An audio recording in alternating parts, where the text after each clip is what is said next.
واغفر لنا ما مضى يا واسع الكرم يا رب بالمصطفى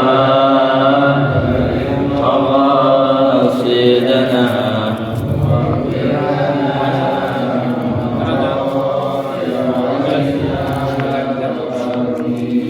يا أكرم الخلق ما لمن ألوذ به سواك عند حلول الحادث الأمامي يا رب بالمصطفى بلغ مقاصدنا واغفر لنا ما مضى أرمي ولن يضيق رسول الله جاءك به إذا الكريم تجلى باسم منتقم يا رب بالمصطفى بلغ مقاصدنا واغفر لنا ما مضى أرمي فإن من جودك الدنيا وضرتها ومن علومك علم اللوح والقلم يا رب بالمصطفى بلغ مقاصدنا واغفر لنا ما مضى يا واسع يا نفس لا تقنطي من زلة عظمت إن الكبائر في الغفران كالأمم يا رب بالمصطفى سيدنا واغفر لنا ما مضى الكرم لعل رحمة ربي حين يقسمها تأتي على حسب الإسيان في القسم يا رب بالمصطفى بلغ مقاصدنا واغفر لنا ما مضى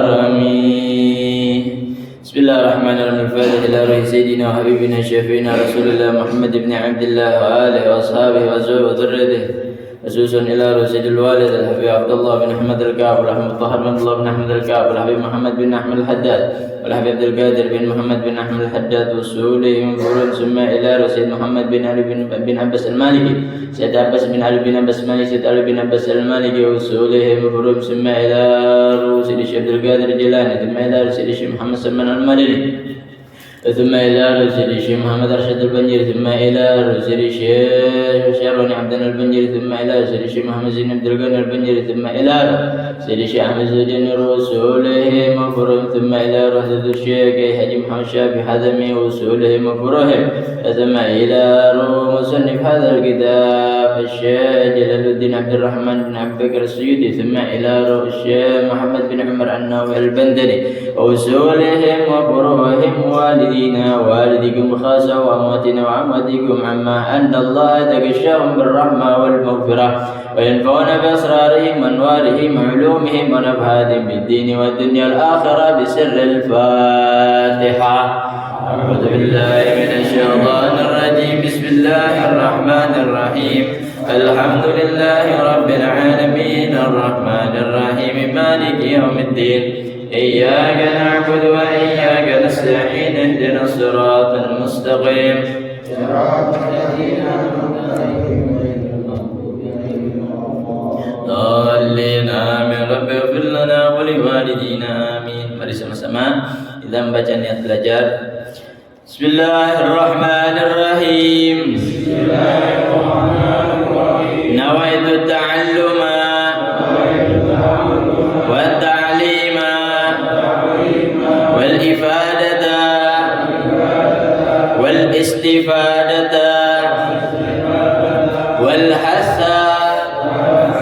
على التمسك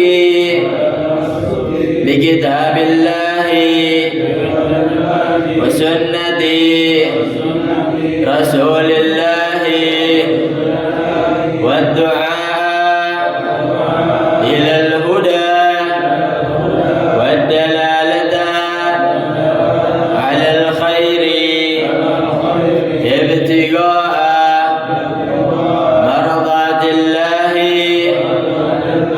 ورضوانه وثوابه. بسم الله الرحمن الرحيم. الحمد لله رب العالمين والصلاة والسلام على أشرف الأنبياء والمرسلين سيدنا وحبيبنا وشفيعنا رسول الله محمد بن عبد الله وآله وأصحابه وذريته. أما بعد. الحمد لله. معاشر الحاضرين rahimakumullah. Jamaah Musalla Al-Baqiyatus Salihah, pengajian rutin setiap malam Selasa, pengajian kitab Tanqihul Qaul. Mudah-mudahan Allah Subhanahu wa taala selalu beri kita sehat walafiat dalam keadaan taat ibadah kepada Allah Subhanahu wa taala, dan kita memohon juga kepada Allah Subhanahu wa taala agar kiranya kita selalu mendapatkan hidayah taufiknya, agar dapat menjalankan segala perintahnya dan meninggalkan segala larangannya. Alhamdulillah, kita bersyukur kepada Allah Subhanahu wa taala atas segala nikmatnya yang telah diberikan kepada kita semua, yang menjadikan dengan nikmat tersebut Allah Subhanahu wa taala lancarkan segala urusan kita. Allah Subhanahu wa taala mudahkan kita untuk melakukan daripada ibadah. Allah Subhanahu wa taala jadikan dengan semua nikmatnya menjadikan hidup kita adalah hidup yang aman, hidup yang tentram, hidup yang senang. Amin ya rabbal alamin. Salawat serta salam selalu tercurah kepada junjungan alam, yaitu Nabi kita Nabi besar Muhammad sallallahu alaihi wasallam, yang mana pada malam ini kita pelajari daripada hadis-hadisnya, daripada peninggalan-peninggalan Rasulullah sallallahu alaihi wasallam.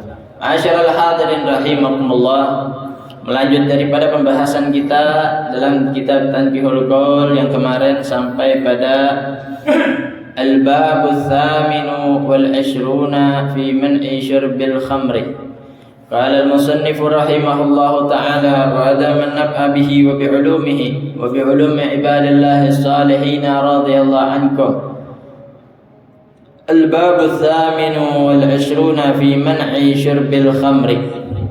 Bab yang ke-28 di dalam menjelaskan larangan meminum khamar, yaitu minuman keras, atau perasan anggur atau perasan korma, sesuatu yang memabukkan dari benda cair, itu namanya khamar.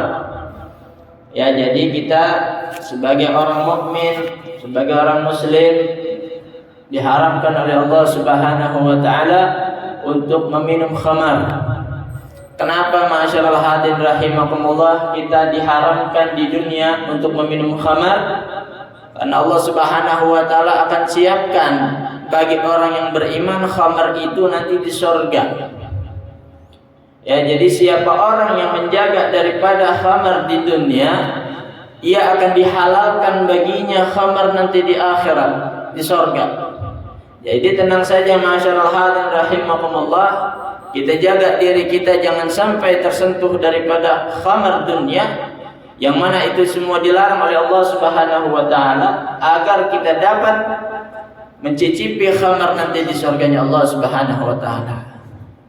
Kalau di dunia beli terus, pengen minum beli, pengen minum beli, nggak ada istilahnya orang minta. Tapi kalau di surga Allah sediain nggak ada habisnya. Allah sediain yang namanya sungai madu, Allah sediain yang namanya sungai susu, Allah sediain yang namanya sungai khamar.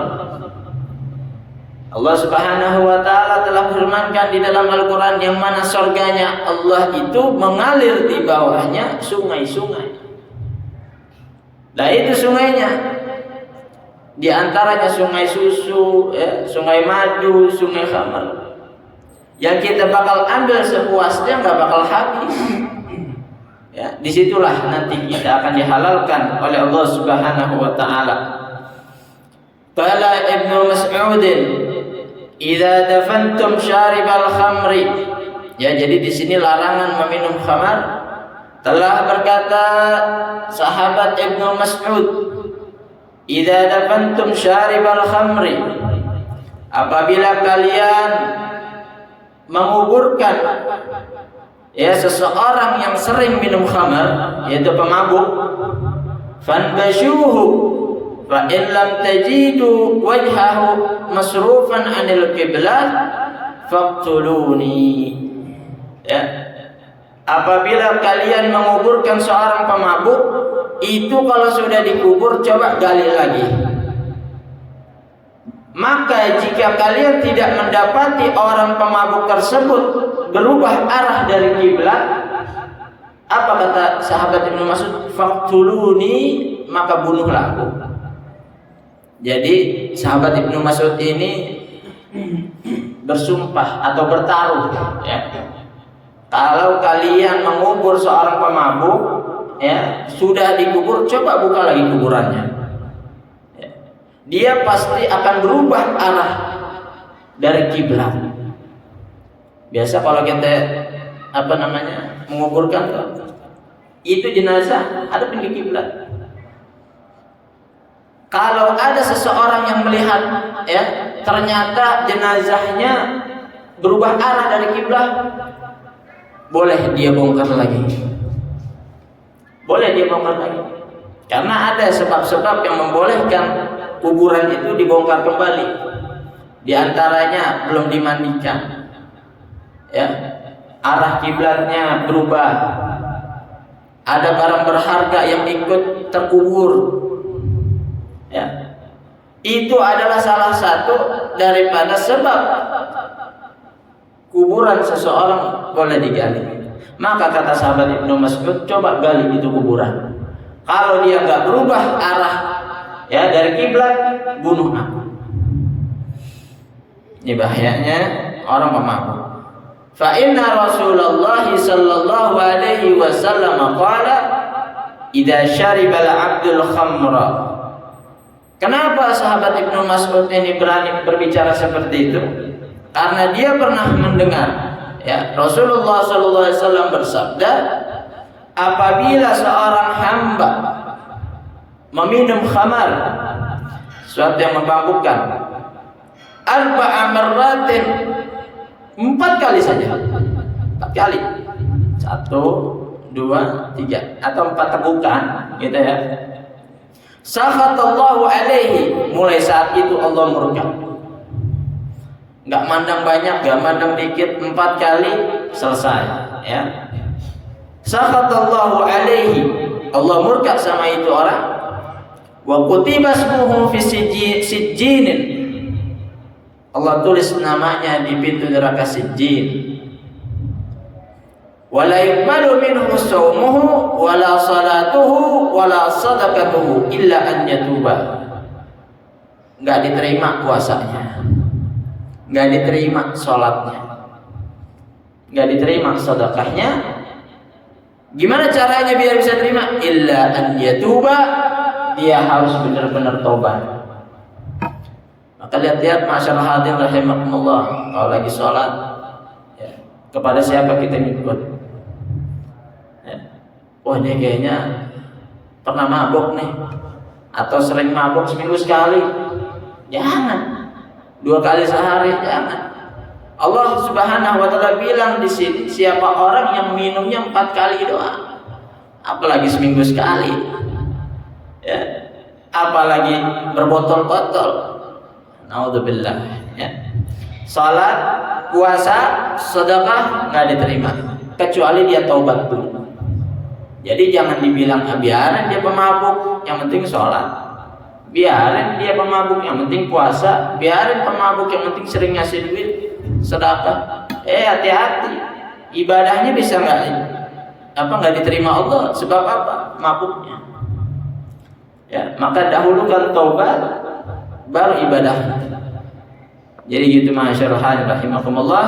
Ya, siapapun nanti yang kita temui daripada orang-orang ya yang ternyata suka mabuk, ya, dan kita kenal dan kita punya hubungan, apalagi bilangin, ya, jangan sampai ya maksiatnya jalan, ibadahnya jalan, ya.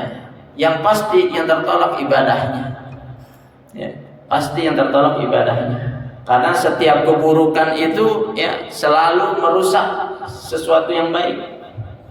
Ya. Kalau orang buruk ya pengen kita ajak kebaikan itu rada sulit, agak sulit. Ayo ngaji yuk, sholat yuk bareng yuk, jamaah. Ya. Besok kita sahur bareng, puasa bareng. Itu rada sulit. Tapi yang namanya keburukan ngajak kebaikan itu gampangnya minta ampun. Ya, jangan pakai diajak. Ya. Itu keburukan udah ditanyain. Ya, mau mana? Ya, nonton konser, nonton dangdut, apalagi tuh. Ya. Foya-foya macam-macam. Ngelihat orang lagi ngetren viral, ya, ikut semua. Itu gampang banget. Nah, ya, masyaallah rahimakumullah. Jadi ya, illa an yatuba, kecuali ia bertobat dulu daripada maksiatnya. Al-babut tasi'ul 'ashruna, bab yang ke-29 fi fadilatir ramyi, di dalam keutamaan melempar. Ai ramyus sihami, ya, ramyus sihami, yaitu melempar anak panah. Nah, jadi di sini melempar anak panah, ya, atau memainkan panah itu ada fadilah keutamaannya. Li ajli qitalil kuffari la idinillahi ta'ala. Tapi niatnya, sebabnya karena ingin membunuh orang-orang kafir yang memusuhi kita, ya, yang memerangi kita, dan menegakkan agama Allah Subhanahu wa ta'ala. Semata-matanya itu, ya, bukan karena pengen perang saudara, bukan. Ya, makanya ya, kita pernah bilang anak-anak tuh yang pada ngaji, kalau mau tawuran harus sesuai sunnah Nabi. Kok ada tawuran sesuai sunnah Nabi? Ya. Kok ada tawuran sesuai ajaran Nabi? Ya ada. Lawannya siapa? Ya orang kafir. Ya, silahkan tuh tawuran sama orang kafir yang memerangi kita, yang memusuhi kita, ya. Dan belajarlah akan memainkan senjatanya itu panah atau pedang. Kan kebanyakan di daerah sini kita, ya,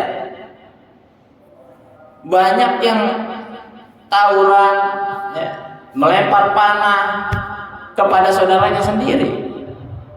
Itu yang bikin jadi nggak masuk daripada perintah agama. Itu menjadi larangan agama. Jadi masyaallah rahimakumullah, di antara sunnah Nabi, ya, yaitu memainkan panah, berlatih panah dengan niat, ya, li ajli kita adalah kuffar, membunuh orang-orang kafir yang memerangi kita, dan juga menegakkan agama Allah Subhanahu wa ta'ala. Ya, jadi sempetin masyaallah rahimakumullah, ya, ada waktu, ya, ada kesempatan, kita cobain, ya, beli panahnya, beli busurnya, ya. Walaupun nanti kalau udah mahir, ya, ternyata kita berburu tikus kayak berburu, ya, nggak apa-apa, karena niat sunnah Nabi Sallallahu Alaihi Wasallam. Al-bab thalathuna, bab yang ke-30, fi fadilati birril walidain, di dalam keutamaan bakti kepada kedua orang tua, ya. Biar kata kita udah tua, tetap kita sebagai anak, ya, karena kita dilahirkan dari kedua orang tua, maka bakti kita kepada orang tua juga nggak ada habisnya, sebab kita predikat anaknya itu masih nempel, ya, masih ada buat kita.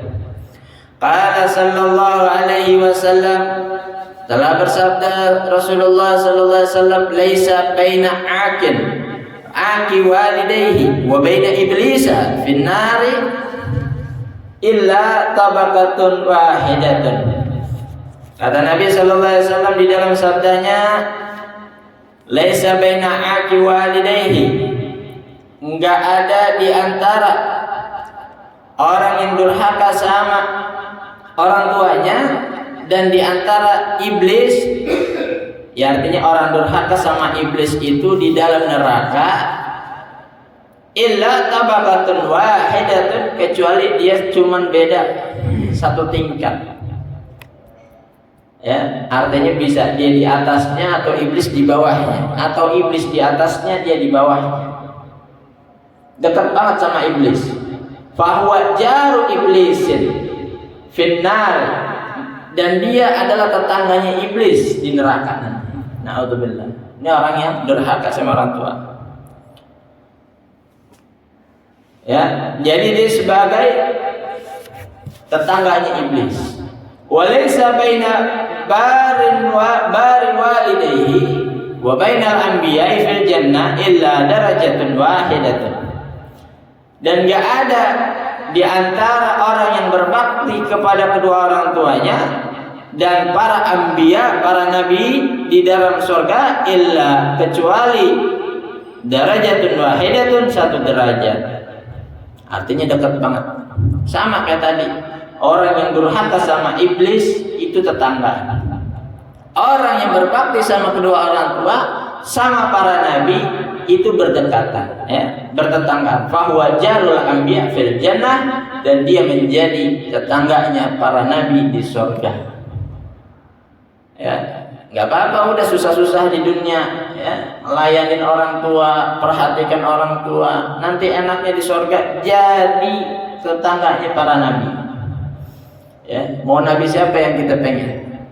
Di situ semua ngumpul. Ya, yang pasti nabi kita Nabi Muhammad sallallahu alaihi wasallam. Ya. Jadi ya, orang yang berbakti kepada kedua orang tua, ya, dia sama para anbiya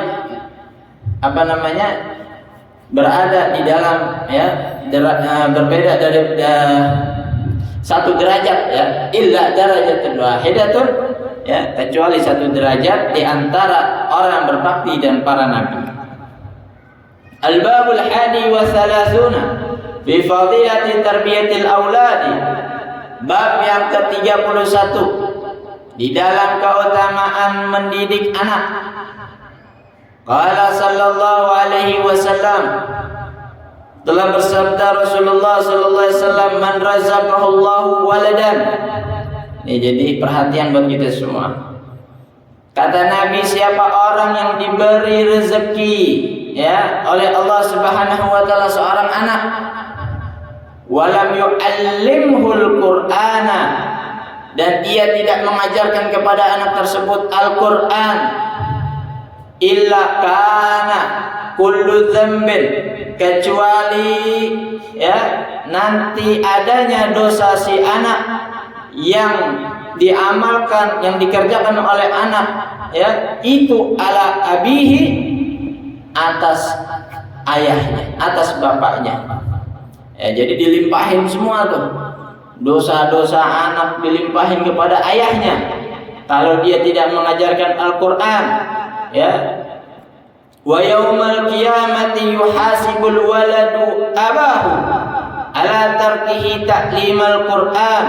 Nanti di hari kiamat seorang anak akan menghisab, ya, mempertanyakan, meminta tanggung jawab kepada ayahnya sendiri, ya, sebab ia meninggalkan dirinya, yaitu seorang anak, daripada mengajarkan Al-Qur'an. Jadi sebelum ayahnya dihisab sama para malaikat, dia dihisab dulu sama anaknya, diminta tanggung jawab dulu, ya.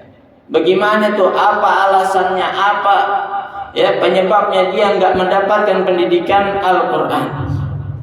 Maka penting, masyaallah hadirin rahimakumullah, ya, memasukkan anak-anak kita mulai dari kecil ke madrasah, TPQ, ya, tempat-tempat pembacaan Al-Quran, ya. Jangan sampai dia mengaji, belajar karena ikut temannya. Kita orang tuanya nggak tahu, ya. Ngajinya di mana nggak tahu, gurunya siapa nggak tahu, ya. Kalau di situ saja sudah salah, kita juga rugi nanti. Ternyata mendapatkan pelajaran yang salah, ya, pendidikan yang salah kalau kita nggak perhatiin. Apalagi nanti di hari kiamat, ya, lebih parah lagi. Nah, jadi masyaallah rahimakumullah, ya, biar kata pengajiannya kecil, ya, gurunya jelas ada, pelajarannya jelas, masukin anak kita, anterin anak kita, dudukin anak kita, ya, pesanin sama gurunya, ya, Pak Bu, ini anak saya, tolong diajarkan bacaannya, tolong diajarkan tulisannya, dipesanin, ya. Sekarang banyak yang ngesen kalau saya ngajar itu, udah Pak, anaknya kalau bandel pukul aja nggak apa-apa, ya, malah yang itu, ya. Bukan perhatikan daripada bacaannya sampai mana, ya, udah bisa apa, bukan, ya. Jadi begitu masyaallah dan rahimakumullah. Nah, jadi keutamaan mendidik anak, ya. Jadi seorang anak akan menghisap abahnya, ayahnya nanti di yaumil qiyamah, di hari kiamat, kalau dia tidak diberikan pelajaran Al-Quran. Wa yaqdallahu lahu alaihi wa kana Aliyun yaqulu allimu auladakumul Qur'ana tadkhulul jannah bi syafa'atihim yaumal qiyamah. Ya. Dan Allah Subhanahu wa taala, wa kana Aliyun yaqulu, ya, dan berkata Sayyidina Ali, apa perkataan beliau? Allimu auladakum, ajarilah, berilah pelajaran auladakum terhadap anak-anak kalian Al-Quran, tadkhulul jannata, nanti akan masuk ke surga siapa kalian, ya, bi syafaatihim, sebab syafaatnya mereka anak-anak, yaumal qiyamah, di hari kiamat. Ya, jadi ajarin anak kita Al-Quran, nanti dia akan jadi syafaat di hari kiamat. Ya, minimal anak kita yang selamatin kita. Al-babus tsani wa salasuna fi fadilati tawadhu'i. Bab yang ke-32 di dalam keutamaan tawadhu, rendah hati, rendah diri, ya.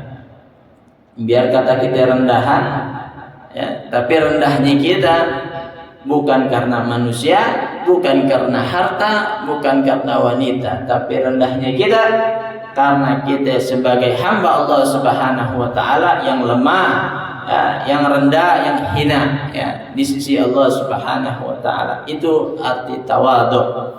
Qala Rasulullah sallallahu alaihi wasallam, la bersabda Rasulullah sallallahu alaihi wasallam, ma zadallahu 'abdan bi'afwin illa azza wa ma tawadha'a ahadun lillahi illa rafa'ahu Allah.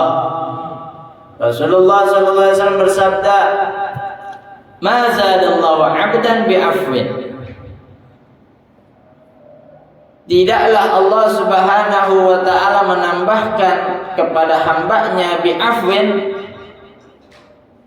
dengan ampunannya, illa azza, kecuali orang tersebut akan mulia. Jadi gini masyaallah hadirin rahimakumullah, orang yang paling banyak diampunin sama Allah, dia bakal menjadi mulia. Tapi kalau orang yang banyak maksiat sama Allah, dia bakal jadi hina. Jadi sering kita lihat ada satu orang maksiat, ya, hidupnya selalu maksiat. Namun di sisa-sisa umurnya, ya, Allah kasih hidayah dia bertaubat. Di sisa umurnya dia bertaubat, menyesali segala maksiatnya, merubah maksiat menjadi ibadah, Allah menjadikan dia mulia. Ya, itu yang pertama. Yang kedua, ada seseorang sepanjang hidupnya ibadah kepada Allah, namun karena satu maksiat, ya, Allah murka, ya, kepada hamba tersebut, Allah jatuhkan dirinya. Artinya Allah hinakan dirinya. Jadi siapa orang yang mendapatkan banyak ampunan dari Allah Subhanahu wa taala, dia akan menjadi mulia. Ya. Siapa orang yang banyak meminta ampunan kepada Allah, ia akan jadi mulia. Jadi begitu masyaallah hadirin rahimakumullah. Wa ma tawadha'a ahadun lillahi, dan tidaklah seseorang ia tawadu, rendah hati, rendah diri lillahi, semata-mata karena Allah, illa rafa'ahu Allah, kecuali ia pasti Allah akan naikkan. Sekarang kan kita banyak tawadu, modelnya macam-macam. Ada yang tawadu karena ada, ya, pejabat, ada yang tawadu karena dilihat orang, ada yang tawadu karena pengen dilihat orang juga, karena dia punya sesuatu daripada pakaiannya, ya, macam-macam. Tapi yang dinilai oleh Allah Subhanahu wa taala, man tawadha'a lillah, ya, dia rendah hati, rendah diri karena Allah Subhanahu wa taala. Artinya apa? Ya, bagaimana tawadu karena Allah, ya? Tawadu karena Allah itu dia mengakui benar-benar sesuatu yang dia nggak punya, yang dia nggak bisa, dia katakan. Contohnya seperti, ya, ada seorang ustadz, ya, dia datang telat di dalam satu pengajian, datangnya terlambat di dalam satu pengajian, akhirnya duduk di belakang. Dia duduk di belakang, namun hatinya berkata, seandainya saya duduk di depan, saya pasti bakal disuruh bicara, karena saya duduk di belakang. Nah, disitulah, ya, letaknya dia tidak tawadu karena Allah Subhanahu wa taala. Tapi ketika zahirnya kelihatan, ayo Ustaz maju ke depan. Enggak, saya di sini aja. Saya telat, saya terlambat, duduk dia situ. Namun hatinya berkata, seandainya saya duduk di depan, saya akan berbicara. Namun sebaliknya, ya, ketika, ya, ada seseorang yang niatnya hanya ingin datang duduk pengajian mendengarkan pelajaran, tiba-tiba disuruh naik, disuruh berbicara, ya, dia akan mengatakan apa sebenarnya? Mohon maaf Ustaz, guru, ya, saya hanya duduk untuk mendapatkan ilmu, saya hanya duduk untuk mendapatkan faedah, ya, walaupun tampilannya, ya, ada pakai sorban, pakai imam, pakai gamis, tapi dia mengakui bahwa dirinya bukan kapasitasnya, ya. Jadi ada tawadu karena Allah atau tawadu karena yang lain. Jadi masyaallah rahimakumullah, ya, jaga daripada hati kita, ya, jaga daripada perbuatan kita, ya, agar kita bisa tawadu karena Allah Subhanahu wa taala. Al-babu tsalits wa tsalatsuna fi fadilatis sumti. Kalau tadi tawadu, sekarang bab yang ke-33 di dalam keutamaan diam. Diam aja ada utamanya, ya, diam aja ada fadilahnya. Qala alaihi salamu as-sumtu hukmun wa qalilu fa'ilihi. Kata Nabi sallallahu alaihi wasallam, diam itu adalah satu hukum. Wa qalilu fa'ilihi, dan sedikit orang yang ngerjainnya. Ya. Kenapa kok diam dibilang hukum? Karena orang yang alim, ya, dia akan mencerna satu masalah, dia pikirkan solusinya, ya, dia tidak langsung berbicara, dia tidak langsung menghukumi, dia ambil masalahnya, dia olah, dia cari solusinya, baru berkata. maka jadilah satu hukum. Ya, itu yang dikatakan diam adalah hukum. Nah, jadi orang-orang alim itu, ya, yang bijak-bijak sana itu, ya, ketika satu masalah muncul tidak langsung diserang, tidak langsung divonis, tidak langsung dihukum. Ya. Makanya kita juga kalau dapat masalah, ya, ambil masalahnya, jalani masalahnya dengan hati yang tenang, pikiran yang tenang. Ya. Caranya gimana? Ya diam dulu. Ya. Jangan ditanggepin. Ya, tapi kita pikirin mana solusinya, mana jalan keluarnya. Ya, maka keluarlah satu hukum atau satu solusi. Ya. Wa qalilu fa'ilihi, sedikit sekali orang yang mengerjakannya. Ini kata Nabi sallallahu alaihi wasallam dan benar kejadiannya. Ya. Berapa banyak orang yang gegabah, berapa banyak orang yang, ya, terlanjur berbicara sehingga menjadi bahaya. Ya, sekarang orang banyak nih pengen naik, udah asal ngomong aja. Pengen dikenal orang, ya asal berbicara aja. Nanti orang banyak nanggepin. Jadi begitu masyarakat rahimakumullah. Nah, kalau buat kita biar selamat, diem. Ya. Kalau kita tahu hukumnya, kita punya kapasitasnya, berbicara.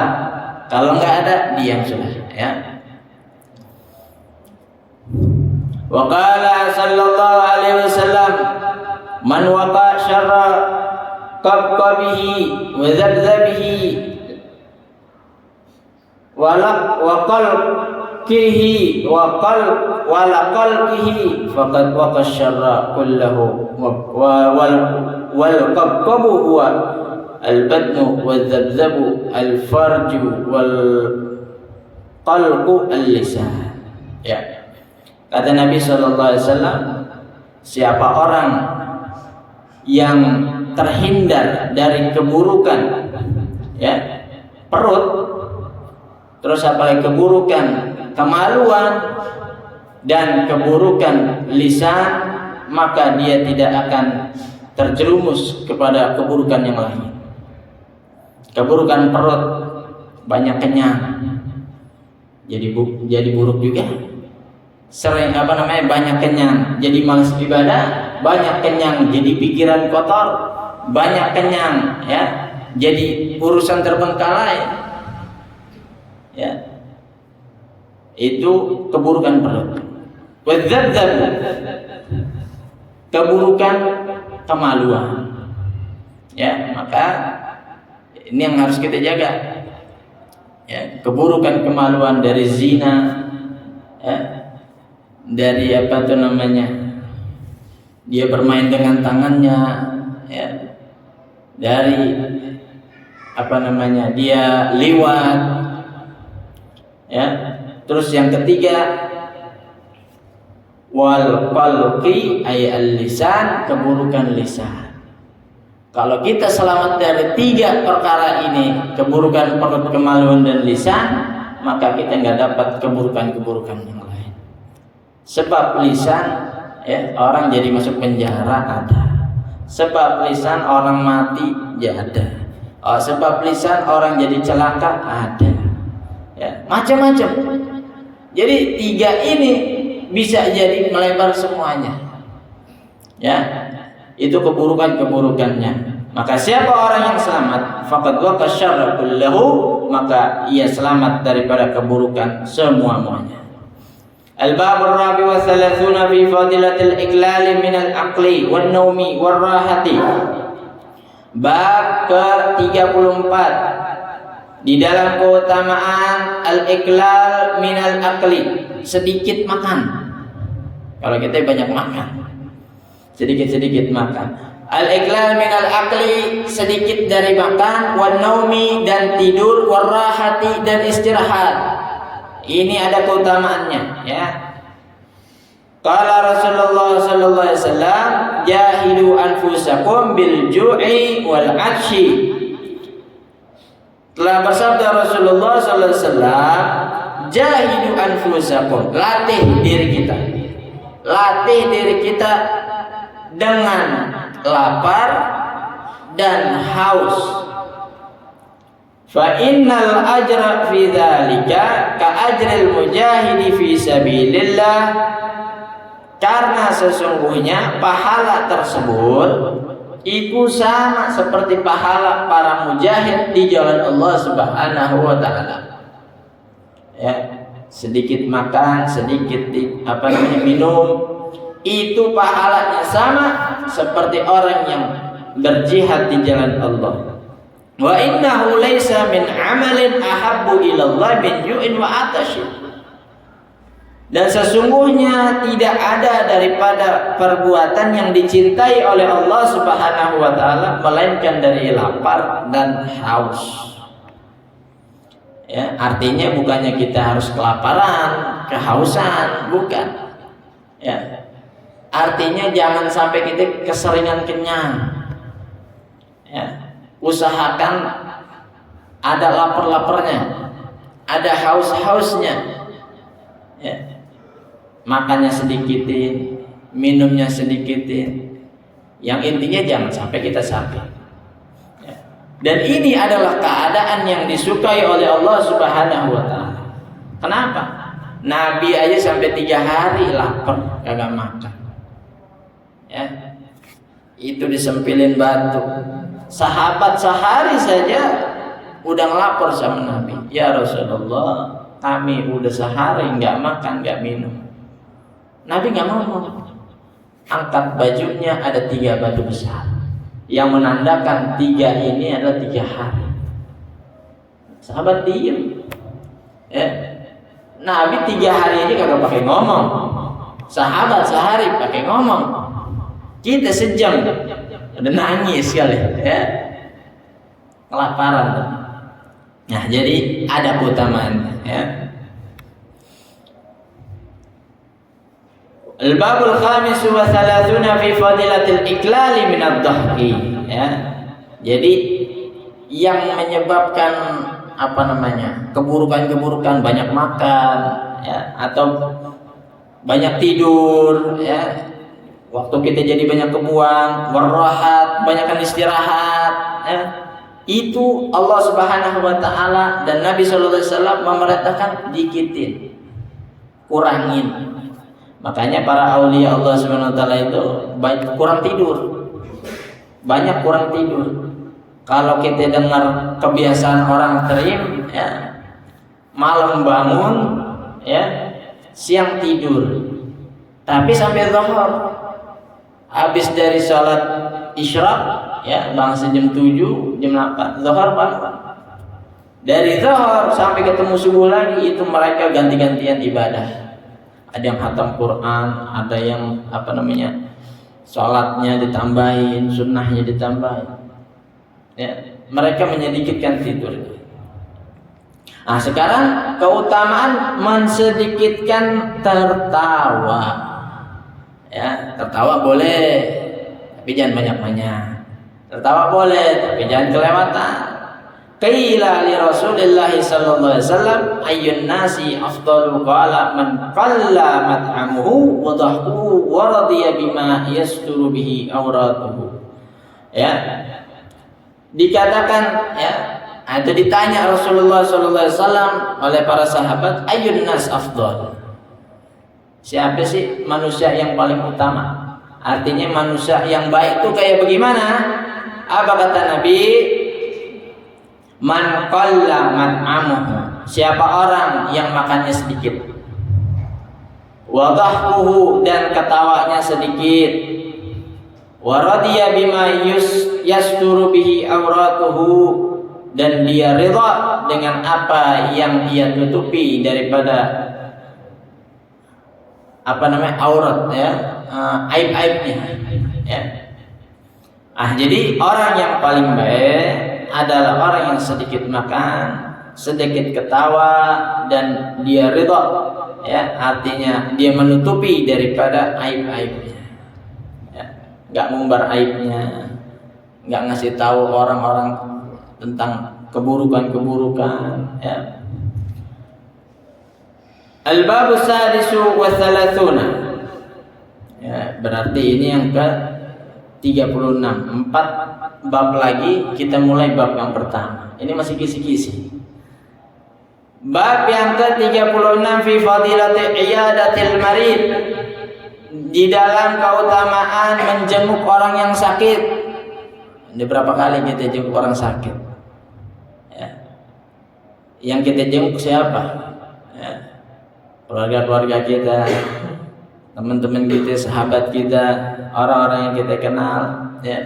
Itu ada keutamaannya. Ya, tapi sekarang malesnya jenguk orang sakit, peraturannya banyak. Ya. Nggak boleh ini, nggak boleh itu, ya.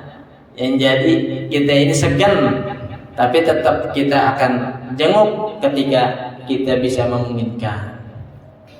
Karena ada keutamaan fi fadilati iyadatil marid, di dalam keutamaan menjenguk orang sakit. Qala Rasulullah sallallahu alaihi wasallam, apabila idza ada rajulu al-marida khada fi rahmati fa idza qa'ada indahu qarrat fihi.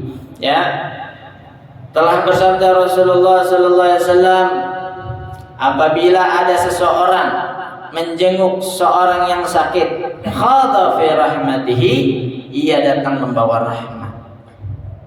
Jadi orang sakit, ya, datang tuh ada yang jenguk, dia bawa rahmat. Ya.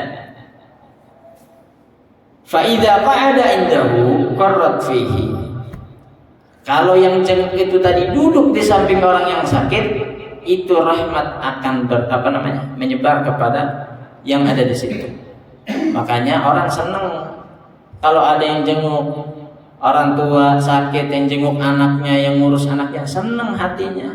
Dia bawa rahmat yang menjadikan dia sembuh, yang menjadikan dia sehat. Bayangin coba kalau nggak ada yang datangin. Bayangin coba kalau nggak ada yang ngurusin.